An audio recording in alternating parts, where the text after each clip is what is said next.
যাই হোক, lion movie হবে এই দুই নায়িকা নিয়ে। তো এই দুই নায়িকাই কিন্তু বাংলাদেশ জনপ্রিয়তা নায়িকা। তো আমি কিন্তু ভিডিওতে বলেছিলাম যে লায়ন মুভির নায়িকা থাকতে চলেছে বাংলাদেশে। তো এটা কিন্তু অনেক ভক্তরা দেখছি কমেন্ট করেছে, তো একজন ভাইও কিন্তু কমেন্ট করেছে।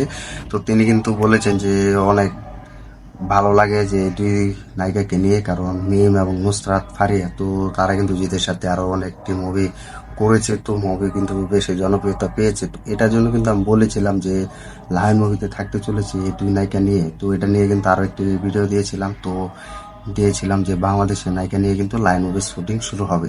তো এখন কিন্তু গুঞ্জন বেশি শোনা যাচ্ছে, তো দর্শকদের মুখেও ফ্যান্সদের মুখেও শোনা যাচ্ছে যে লায়ন মুভির শুটিং শুরু হবে এই দুই নায়িকা নিয়ে। তো যদি কথা বলি মিমের কথা, তাহলে মিমও কিন্তু জনপ্রিয়তা নায়িকা একজন। তো তিনি কিন্তু জিতের সাথে কিন্তু মুভি করেছেন। তো তার কথা আর বেশি বলার দরকার নেই, কারণ তোমরা তাকে চিনো, জানো, বুঝো যে তিনি কিন্তু এক অন্য লেভেলে কিন্তু জিতের সাথে কিন্তু মুভি করেছে। তো সেই অনুযায়ী কিন্তু তিনি জিতের সাথে কিন্তু সাকসেসফুল দিয়েছে। তো সুলতান মুভি কিন্তু বেশি ইনকাম করেছে, তিনি কিন্তু সুলতান মুভিতে নায়িকা হিসাবে দেখা যায়।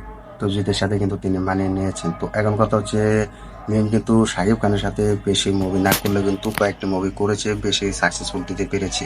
তো এখন কিন্তু বেশি গুঞ্জন শোনা যাচ্ছে যে বাংলাদেশের দুই নায়িকা নিয়ে কিন্তু এই দুই নায়িকা নিয়ে কিন্তু শুটিং শুরু হবে। তো এটা নিয়ে কিন্তু অনেক তুলমার কিন্তু জ্বর হয়ে যাচ্ছে। তো দর্শকদের মুখে কিন্তু একের পর এক শোনা যাচ্ছে। তো অনেকে বলছে যে মাইয়া মাইকে নেওয়া হবে, এবং অনেকে বলছে আরো কয়েকজন নায়িকাকে নেওয়া হবে। তো এটা নিয়ে কিন্তু অনেক গুঞ্জন শোনা যাচ্ছে। তো এটার গুঞ্জন বেশি শোনা নেই, কারণ নুসরাত ফারিয়ার কথা যদি বলি আমি, তিনি কিন্তু জিতের সাথে কিন্তু বেশি জনপ্রিয়তা পেয়েছে বস 2 থেকে বাদশাদার ডন থেকে। এই দুই ছবি দিয়ে কিন্তু তিনি বেশি সুপারহিট মেরেছেন। তো এটার জন্য কিন্তু তাকে রাখা হবে, কারণ বাংলাদেশে একজন পরিচালক রায়হান রাবি তিনি তিনি যা পরিকল্পনা করছেন, সম্ভাবনা যদি মনে হয় তাহলে নুসরাত ফারিয়া বা মিমকে নিয়ে কিন্তু এই লায়ন মুভিটি কিন্তু তৈরি করবে। তো এমনটা যদি হয়, কারণ তিনি বাংলাদেশে একজন জনপ্রিয়তা ডিরেক্টর, তিনি কিন্তু খুব পরিকল্পনা এবং জেনে শুনে কিন্তু তিনি নায়িকা সিলেক্ট করবে। তো জিতের বিপরীতে জিত হচ্ছে একজন অন্য লেভেলের নায়ক। তো জিতের সাথে কাকে মানাবে, জিতের সাথে কাকে রাখা হবে, এটা জিতই জানবে, কারণ জিতের হাউসও এখানে যুক্ত হয়ে আছে, গ্রাসরুট এন্টারটেনমেন্ট। তো এই হাউসটি কিন্তু পুরো টিম কিন্তু জিতে দখলে আছে। তো জিত সময় বলে দিবে কাকে রাখা হবে কাকে রাখা হবে না। তো আমরা চাই এই দুই নায়িকা যেন থাকে, মিম এবং নুসরাত ফারিয়া। তো এই দুইজনকে যেন আবার দেখা যায়, কারণ এই দুইজন যেন নুসরাত ফারিয়াকে যদি লাইন মুভিতে রাখা হয় তাহলে অনেকদিন পর তিনি কামব্যাক করতে দেখা যাবে, এবং জিতের সাথে তিনি আরো অনেক খুশি হবেন, কারণ জিতের সাথে তিনি এখন আর কোন মুভি করতে চান্স পাচ্ছে না বা করতে আগ্রহ পাচ্ছে না। তো এটা যদি হয় তাহলে আমরা নিশ্চয়ই খুশি হবে, সব থেকে বড় খুশি হবো যেন নুসরাত ফারিয়া আবার কামব্যাক করতে দেখা যাবে এই লায়ন মুভিতে। যেহেতু একজন ভালো ডিরেক্টর রায়ান রাবি, তিনি কিন্তু চেষ্টা করবে বাংলাদেশ থেকে নায়িকা নেওয়ার জন্য। তো সেটা সময় বলে দিবে। তো আমি জানি এই দুই নায়িকা নিয়ে বেশি সম্ভাবনা শুটিং শুরু হওয়ার পরিকল্পনা করছে লায়ন টিম। তো দেখা যাক, যদি বাংলাদেশ থেকে নায়িকা না হয় তাহলে মিম এবং নুসরাত ফারিয়াকে নেওয়া হবে, কারণ তারা দুইজন জিতের সাথে কিন্তু অনেকটি মুভি করেছেন এবং সাকসেসফুল হয়েছেন এবং সাকসেসফুল দিতে পেরেছেন।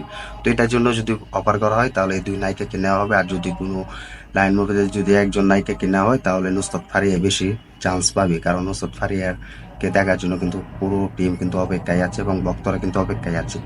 তো এটাই চাই আমরা, যেন দুই নায়িকাকে নিয়ে কিন্তু লায়ন মুভির শুটিং শুরু হোক। তো এটাই চাই যেন। তো লায়ন মুভিতে যদি একজন নায়িকাকে রাখা হয় তাহলে আমি বলবো নুসরাত ফারিয়াকে যেন রাখা হয়, এবং দুই নায়িকা কিন্তু সুপার হিট দিয়েছেন মুভি। তো এটা সময় বলে দিবে, যে লায়ন মুভির অ্যানাউন্সমেন্ট আসলেই আমরা বলে দিতে পারবো তোমাদেরকে, এবং তোমরা জানতে পারবে। তো তোমরা কমেন্ট করে জানিয়ে দাও এই নুসরাত ফারিয়া মিমকে যদি রাখা হয়, এবং মিমকেও যদি রাখা হয় একজন নায়িকা হিসেবে, বা নুসরাত ফারিয়াকেও যদি একজন নায়িকা হিসেবে রাখা হয় তাহলে কতটা খুশি হবে কমেন্ট করে জানিয়ে দাও। তো ধন্যবাদ সবাইকে এতক্ষণ সাথে থাকার জন্য। আর যারা আমাদের ভিডিওটি দেখছো, ভিডিওটি লাইক কমেন্ট করে শেয়ার করে দিও। আমাদের ইউটিউব চ্যানেল নতুন হয়ে থাকলে চ্যানেলটা সাবস্ক্রাইব করে দিও। দেখা হবে নতুন ভিডিও নিয়ে, নতুন আপডেট নিয়ে।